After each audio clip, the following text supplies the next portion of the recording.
Pakistan steel mills चौरंगी साम्हूं लोह जे ख़ांगी कारखाने अमीन स्टील प्राइवेट लिमिटेड में लेडल फाटण सबबि 3 ॼणा सख़्त ज़ख़्मी थी पिया।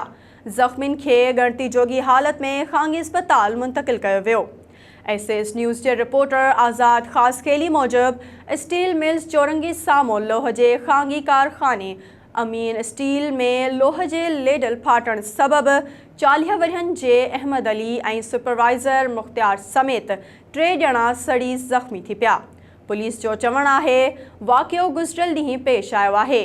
कम दौरान पाणियाठी मादे में तब्दील लोह जो भरियल लेडल टेम्परेचर वधण सबबि ओचितो फाटी पियो ऐं मादो मज़दूरनि मथां किरी पियो।